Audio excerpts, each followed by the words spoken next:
Hello everyone. Today is Sunday again, and I'm gonna begin with correlation and regression part 2.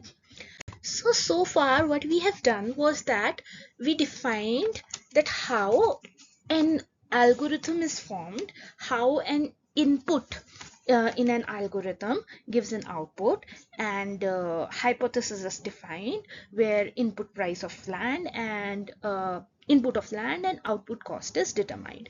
We learned about how hx is our hypothesis with theta naught plus theta 1 x is an affinite function where x1 is the size and x2 is the number of bedrooms.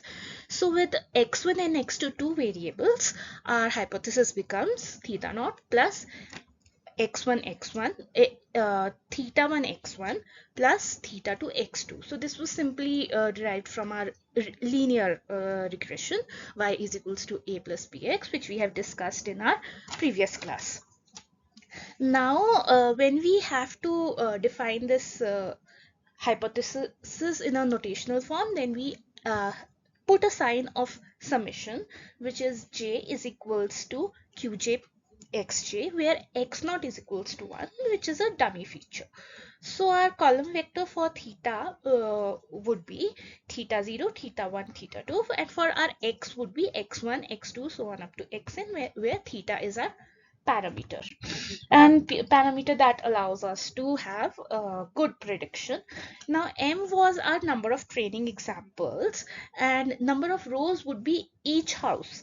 So our x variable was defined as input, which was features, and y was our target variable, which was output. For our notational convenience, we said that x comma y is our training examples, and for that we introduced an index of ith training example into table of examples. So hx would be our j is equals to 0 to 2 qj xj theta j xj, and x and theta is equals to 1 plus n dimensional. So this is all about what we have learned in vectors and all. And here n, we have x variables till n, where n is defined as number of features. And then we said that we'll choose theta such that x is approximately equal to y. So our hypothesis should be properly predicting the prices for all training example. This is our sign of for all training examples, where x comma y is training example. So h theta x is hypothesis dependent, which is both dependent upon theta as well as n, which is the number of input features.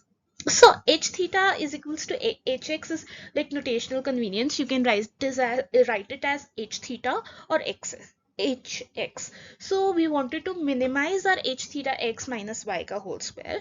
So to minimize this, we take a half because we will be taking the derivatives. For our mathematical convenience, we'll take the half, and summation I is equals to 1 to m, where m was a number of training example, and then h theta x to the index of I and y to the index of I ka whole square. So this is the sum of square errors which we have to minimize, and we get our cost function which we represent by j theta. So we have to minimize this j theta. So far so good, we have learned till here.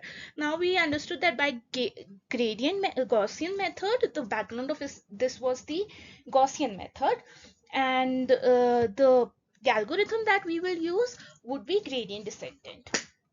And then we said that we'll take some value of theta, and we said that to be equal to zero vector, because it's a three-dimensional thing which keeps on changing theta to reduce the value of j theta. So we have given a data set, we have given a definition of hypothesis. How do we choose parameter data? We choose theta such that x is approximately equal for the training example, where x comma y are training example, h theta x is hypothesis dependent, and we had that what are the correct now what we have to predict the prices of the houses. So we would have to minimize our cost function. And then we learned about the gradient descendant, which is what do we do is that we minimize the summation of m, which is the sum of m training examples, and h theta x to the index I is what is predicted by the algorithm, and yi is the true prices of the houses. So by convention we take 1 by 2. So our cost function was j theta is equals to 1 by 2 h theta xi minus yi, y to the index I ka whole square. So we have to minimize the j theta. For that we'll take the generalization of linear model. So using square error corresponding to Gaussian function, we say that we will try to minimize our cost function and implement the algorithm of gradient descent to find the theta, the value of theta that minimizes j. We have to remember that everything is over fixed. Our variable, the only changing thing is that we have to only change the theta. Our cost function is fixed, our number of training examples is fixed. So we took an example of how we have to find the steepest path. Suppose you're standing on the hill and you look at left and right, and then you have to find the path that is the steepest or the smallest path over here. So over here we had horizontal we had theta 0 and theta 1, and we had to find the value of theta 0 and theta 1, and then we have on the vertical axis as theta 2. So this was what we have learned so far, apart from the correlation and the regression part. So now we have the theta ji. Now this is the notation colon equal to have a statement. I'll just explain it, but for now you just have to think about, okay, here is just a little bit of error. Okay, it is just theta j. It's just theta j colon is equals to theta j minus alpha, and over here alpha is our learning rate of machine. So here it is learning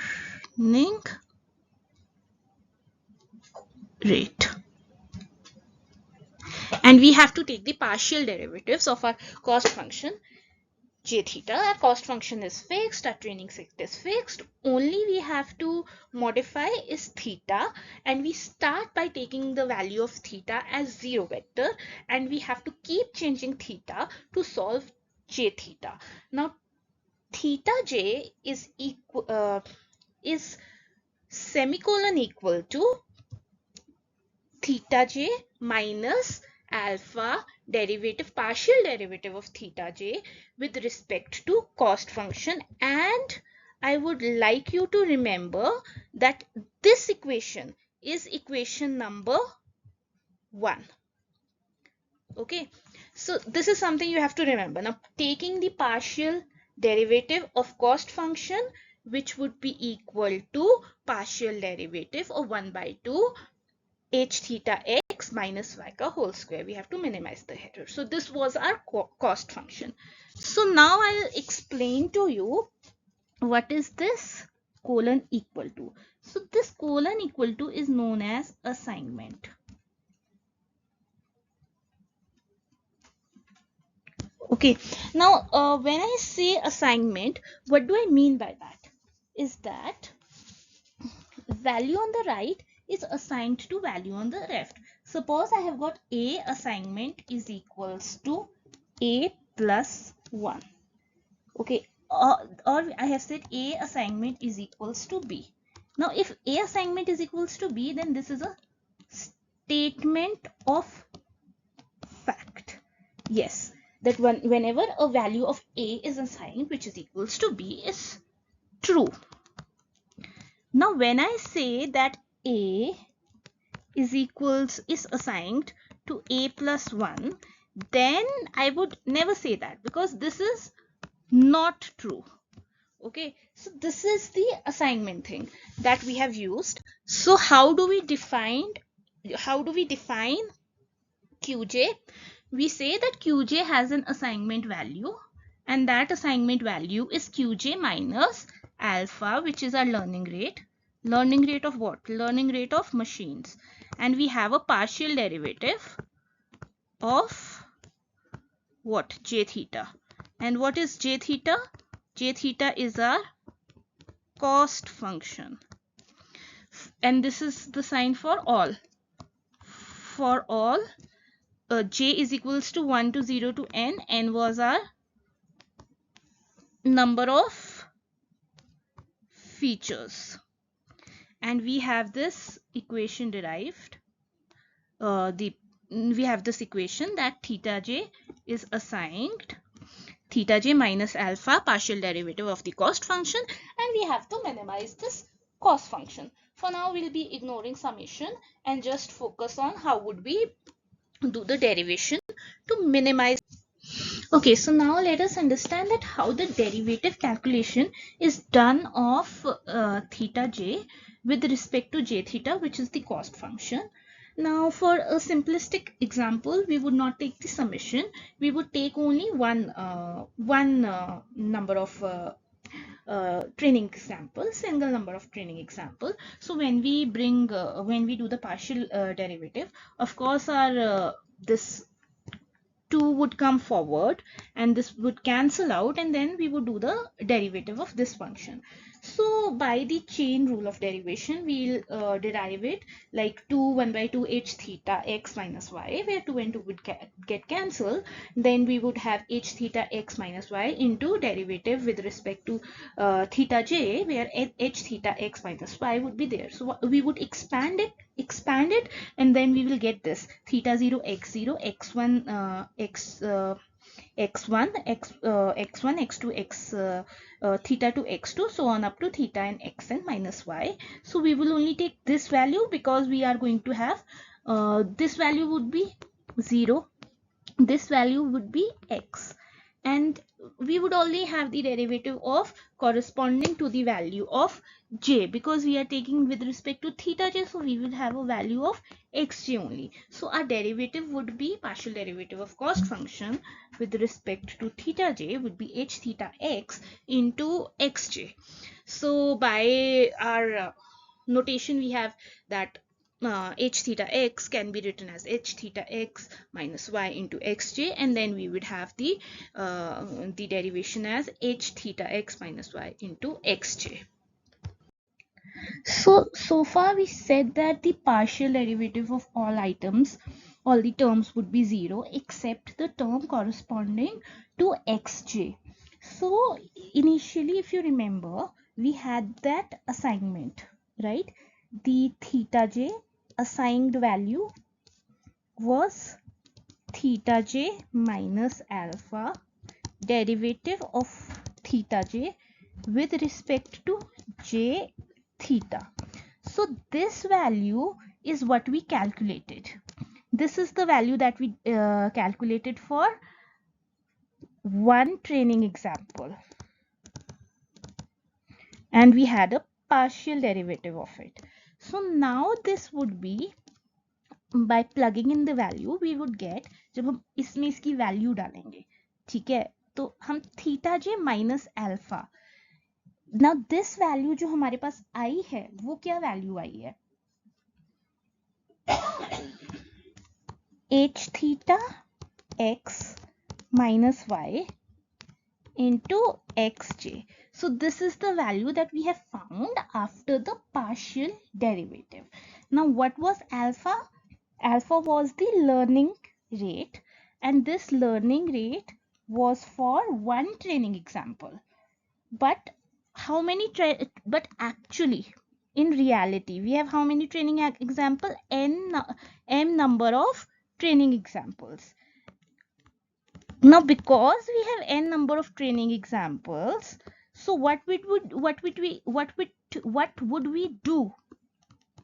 We would here insert a summation sign from I is equals to 1 to m, and then we will have our h theta x was indexed to I, and minus y, which was also indexed to I, x, j, I.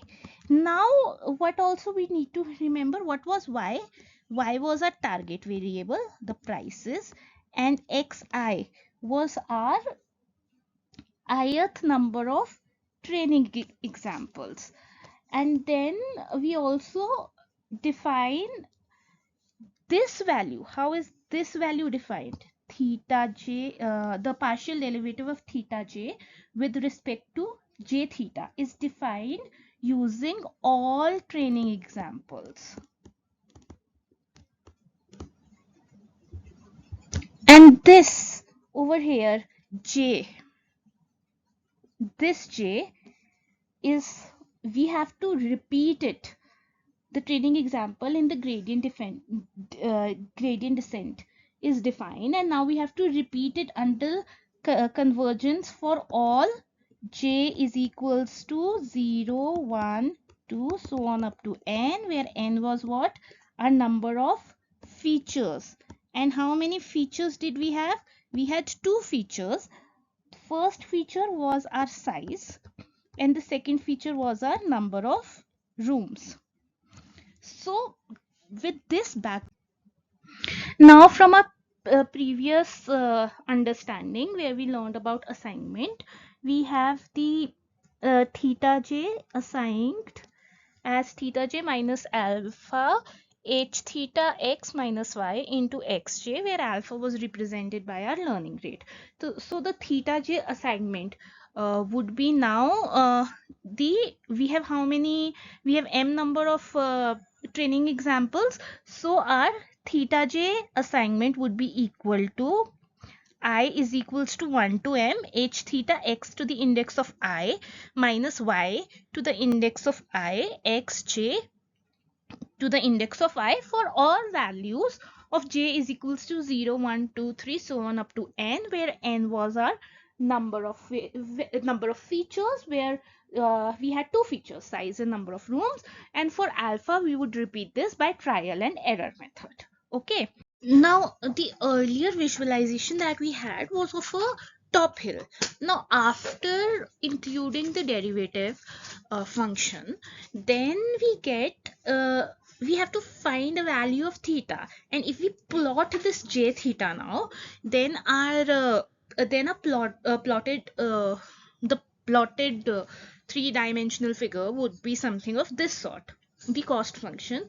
And we have also the local optimum over here, which is the global optimum. So once we have plotted this figure, then we understand that contours of this would be ellipses. And when we run the gradient descendant on these ellipses, like suppose we have these ellipses and we are trying to find the shortest path or the steepest path, then we would have various steps, like step 1, step 2, step 3, to reach the best possible outcome.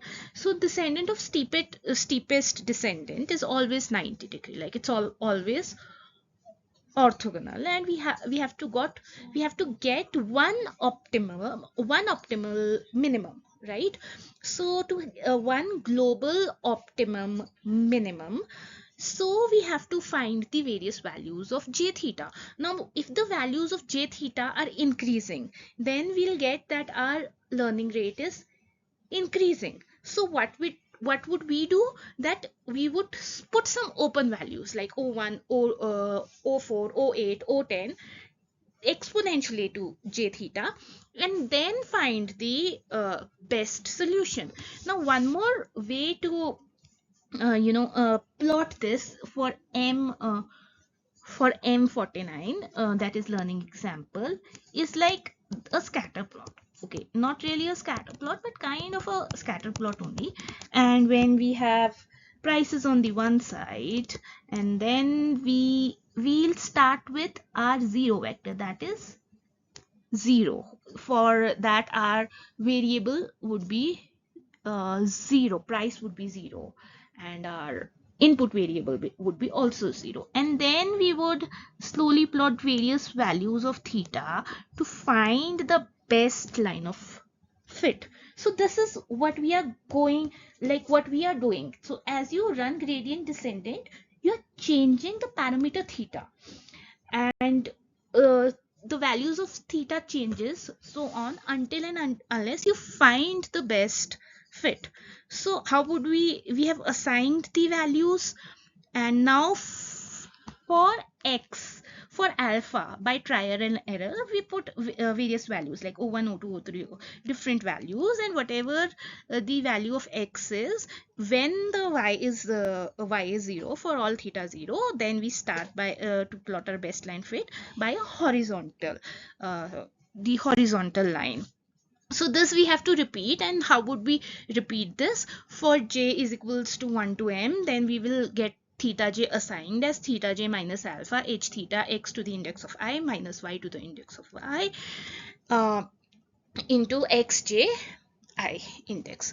So this is how we are going to see the algorithm learning rate, and if it should not be too large, it should not be too small, it should be optimal. And to find that optimal value, we assign various O values, right? Okay, so as you are changing the parameters of data, you're trying to find different values of parameter theta to find the value or the line of best fit. So how does that works when we have contours, right? To find the best line fit.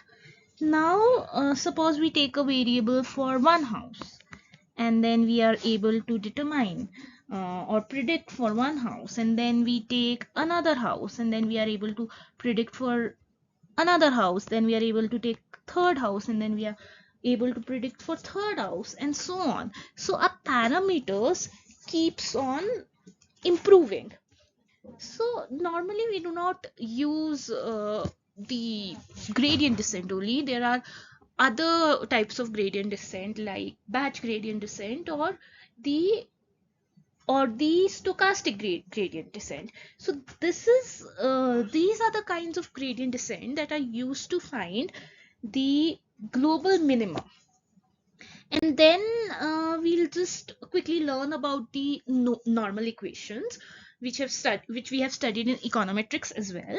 For normal equation, which only works for our linear regression, right? And our linear regression is that y is equals to a plus bx. And now how do we derive the normal equation when we have theta, some parameter that we have to solve that for optimal value that leads to your minimum in just one step. So we'll take the derivative of j theta, and then we will have it to a vector of 2 by 2 vector, and then we define its function of a as a11 plus a12, and after that we'll find that how we can get the line of best fit. But this works only for the linear regression, the normal equation that works.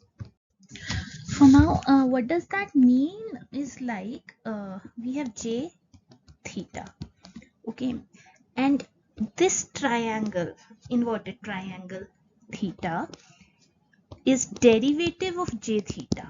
Now this is derivative of j theta with respect to theta itself. Okay, and what is theta? Theta is a three-dimensional vector. And how did we define it? As n plus 1 number of dimensions when we take the variables in a previous slide. So theta would be belonging to R, that is the matrix vector of n plus 1 dimensional vector. So how can we represent this thing? That is derivative of theta with respect to j theta will be a column vector of derivative of j with respect to theta 0, derivative of j with partial derivative of j with respect to theta 1, and partial derivative of j with respect to theta 2. And this would be our three-dimensional column vector where this is a vector 1, this is a vector 2, and this is a vector 3. So we have got like 3 vectors over here. And then when we say that, okay, we have A which belongs to matrix vector of 2 by 2 matrix, then how can we have a function?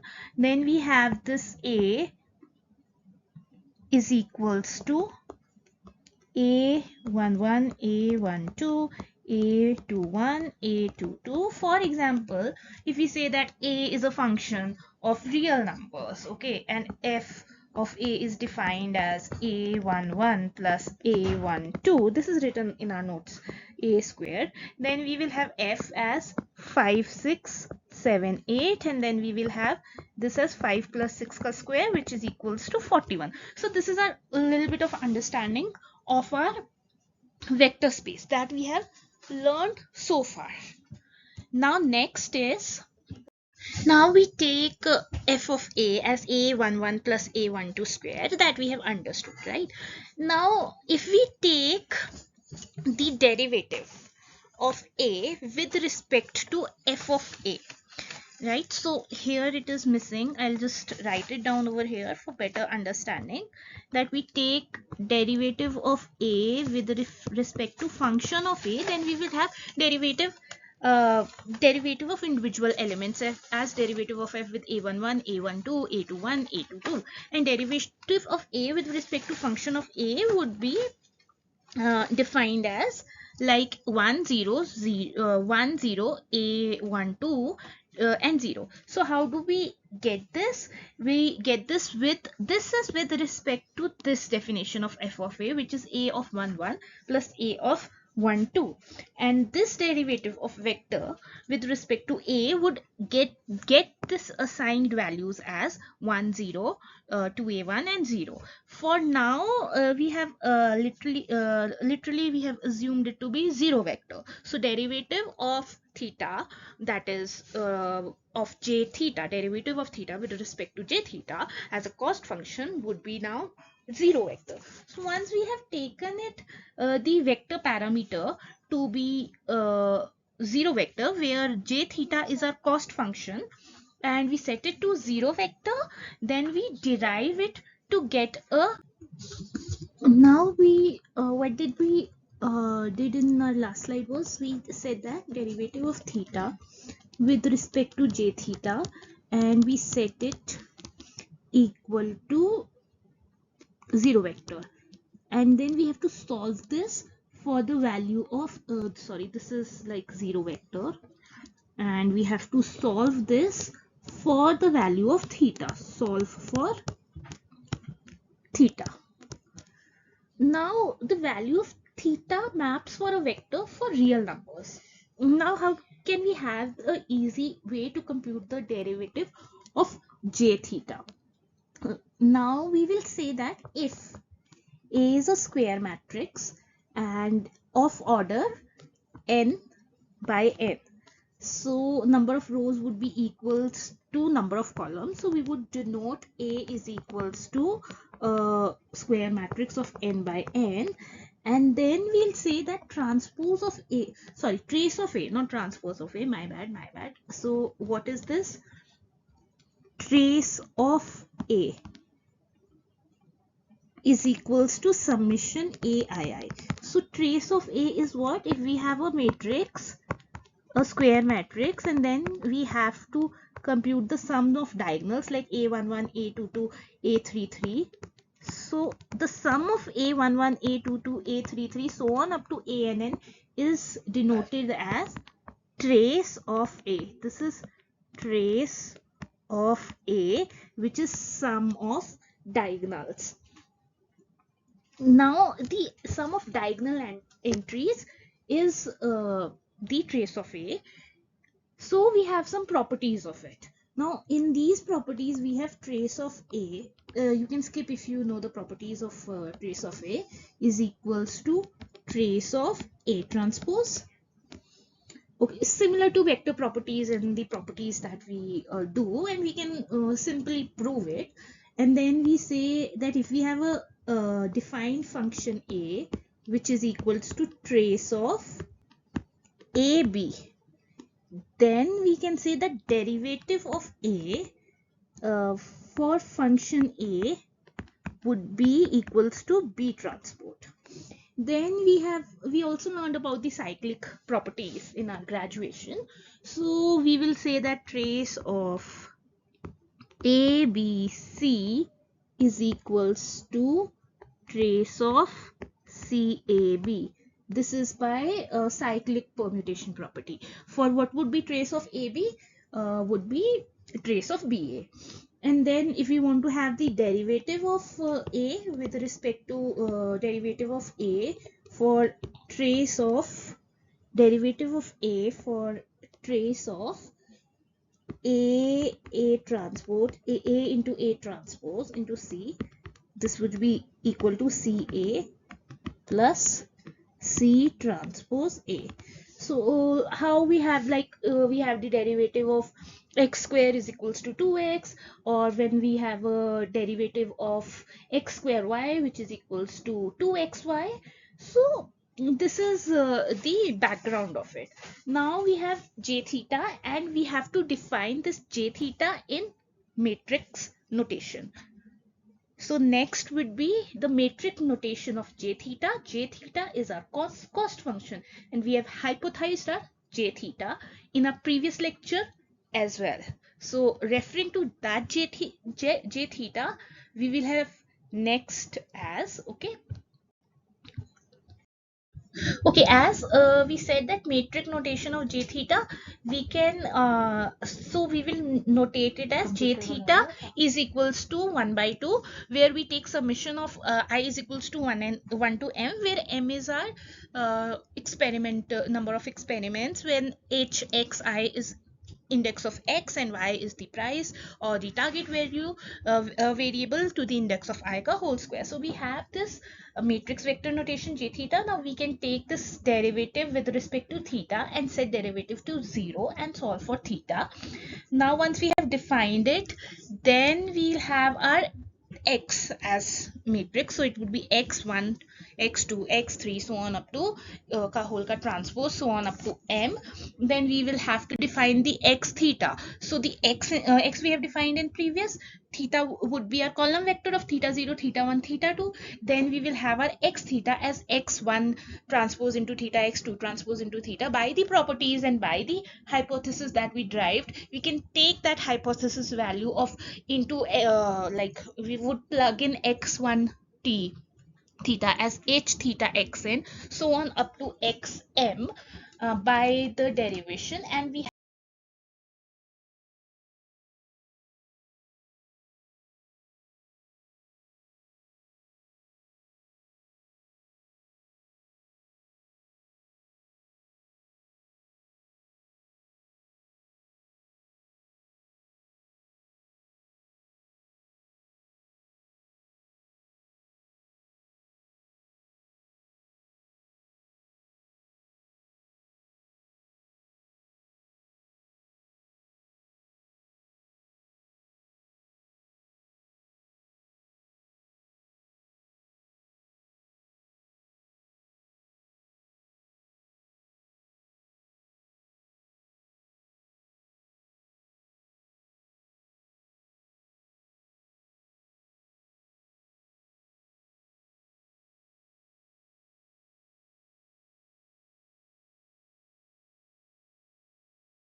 So let me quickly explain to you. J theta as definition, we had 1 by 2 summation I is equals to 1 to m, that were training examples, hx to the index of I minus y to the index of I. This was a definition that we learned.